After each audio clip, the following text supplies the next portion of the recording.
Good morning students. कल हमें AIIMS और इंक्लूसिव एजुकेशन को मिलकर एक्सप्लेन किया।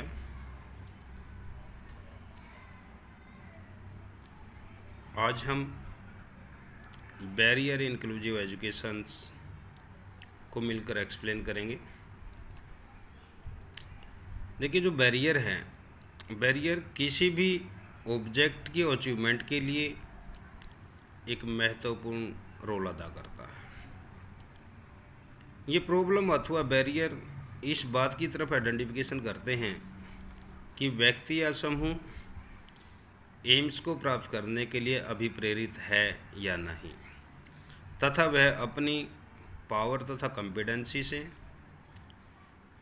अधिक प्रयास करने में सक्षम हो।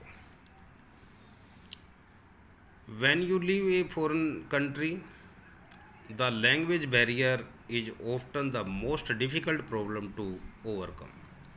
जब हम फॉरेन कंट्री के अंदर जाते हैं, जब लोगों से हमारा कम्युनिकेशन सही तरीके से नहीं हो पाता, तो भाषा हमारे लिए एक बाधा उत्पन्न करती है, एक दूसरे से वो अलग करती है। ये barrier is a problem that prevents two pupils or groups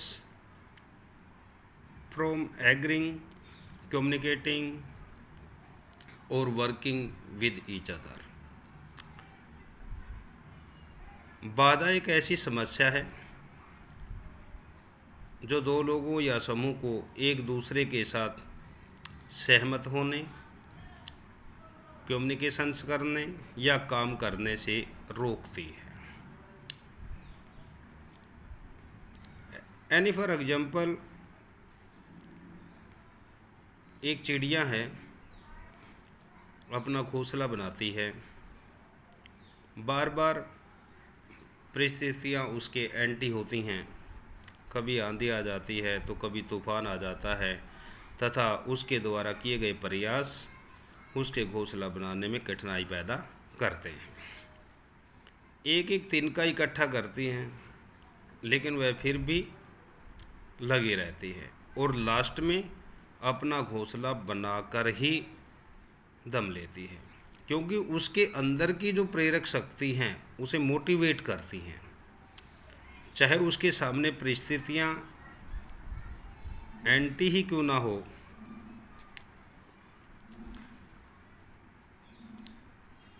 फिर भी वो अपने उद्देश्य को प्राप्त करने में लास्ट में सक्सेस हो जाती है। जहाँ कोई लक्ष्य होगा वहाँ बैरियर भी होंगे। क्लासरूम के टीचिंग के अंतर्गत भी टीचर के साथ अनेक प्रॉब्लम्स आती हैं जो स्टूडेंट तथा टीचर से रिलेटेड होती हैं। एक गुड क्वालिटी टीचर्स सभी स्टूडेंट्स को पार करके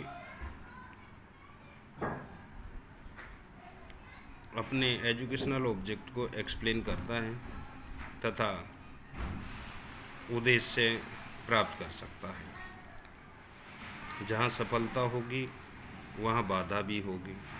टीचर अपनी इंटेलिजेंसी के माध्यम से टीचर प्लस स्टूडेंट्स के इंटरेक्शंस को सफल बना सकता है।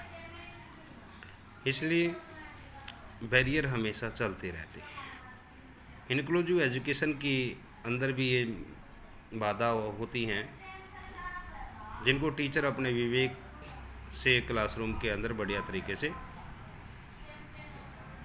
टीच कर सकता है। सबसे फर्स्ट बैरियर आती है नेगेटिव थिंकिंग। हमारी सोसाइटी इन बालकों के प्रति नकारात्मक सोच रखती है। सोसाइटी के अंदर अलग अलग टाइप के लोग होते हैं, उनकी थिंकिंग अलग होती है, उनके व्यूज अलग होते हैं।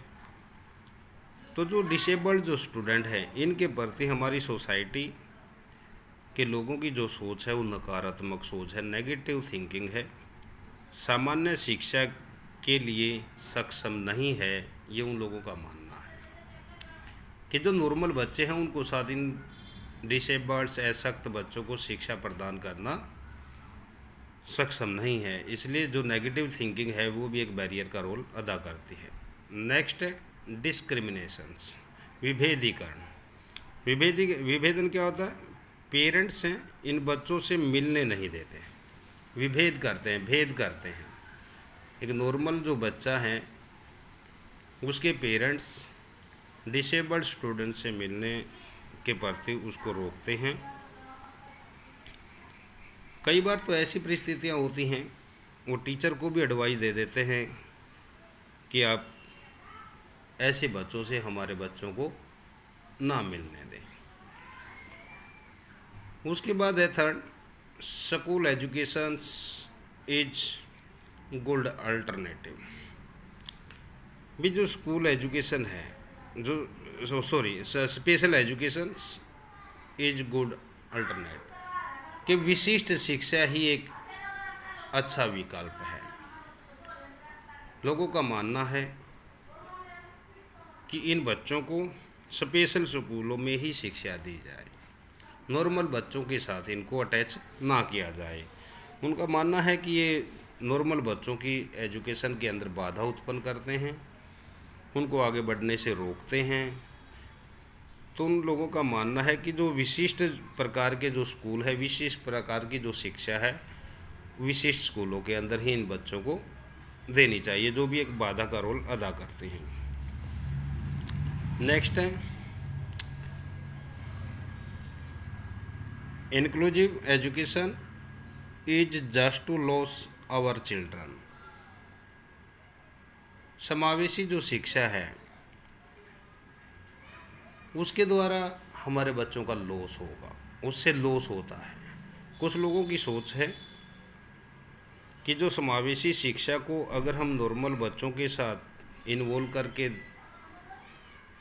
दें तो सोसाइटी के लोग उसके अंदर बड़े अपने के नैरो मीन्स थिंकिंग रखते हैं कि उनसे उनके बच्चों का क्या होगा, नुकसान होगा, जो आगे बढ़ने के लिए उनको रुकावट पैदा करेंगे। नेक्स्ट है there is no problem everything all. There is no problem, कोई समस्या नहीं है, एवरीथिंग ऑल, सारे बराबर हैं।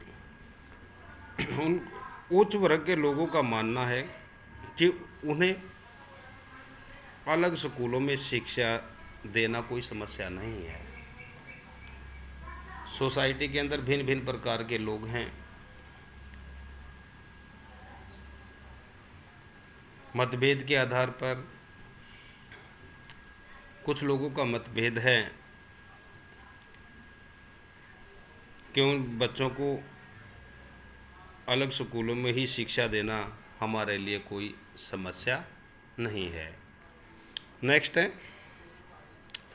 Note identifications the skills. लोगों का मानना है कि इससे जो स्किल की जो आइडेंटिफिकेशंस हैं, किसी के कौशल की जो पहचान है वो नहीं होती। एक ऐसा बालक है,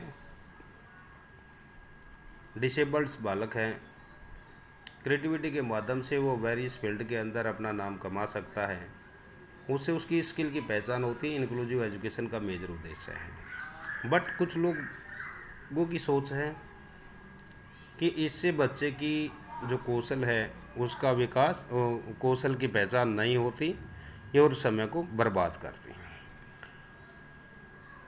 नेक्स्ट है डिसेबल्ड्स आर नॉट इवैल्यूएबल, कि कहता है कि जो डिसेबल्ड हैं, अशक्त बच्चे हैं, वो शिक्षा के योग्य नहीं है। अनेक लोगों की सोच इस बात पर ज़्यादा बल देती हैं कि जो डिसेबल्ड बच्चे हैं उन बच्चों में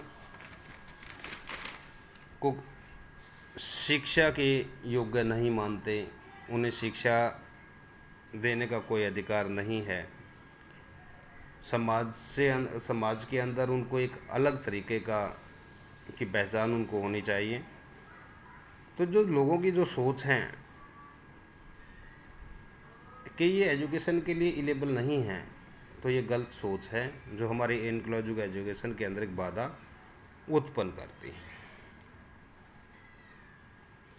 नेक्स्ट है अवेलेबिलिटी ऑफ पेरेंट्स। भारत में माता पिता बालकों से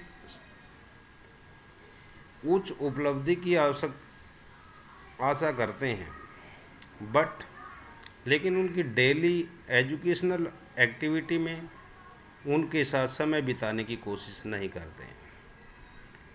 इसलिए इनक्लूसिव एजुकेशन में पेरेंट्स की उपलब्धता न होना एक समस्यात्मक स्थिति उत्पन्न करती है। नेक्स्ट है जेंडर डिस्क्रिमिनेशंस, लिंग संबंधी विभेदन।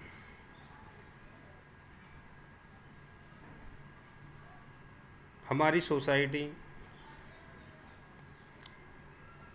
पुरुष प्रधान सोसाइटी है। पुरुष प्रधान समाज में स्त्री के साथ सदा ही भेदभावपूर्ण व्यवहार किया जाता रहा है। यह भेदभाव शिक्षा के क्षेत्र में भी देखने को मिलता है। अगर लड़की डिसेबल्ड है तो यह भेदभाव और भी तीव्र हो जाता है।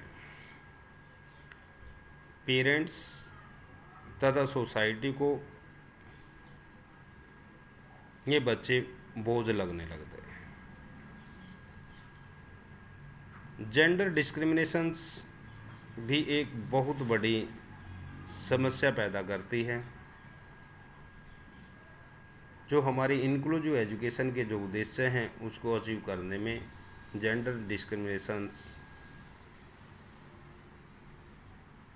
का बहुत बड़ा रोल है। आज हम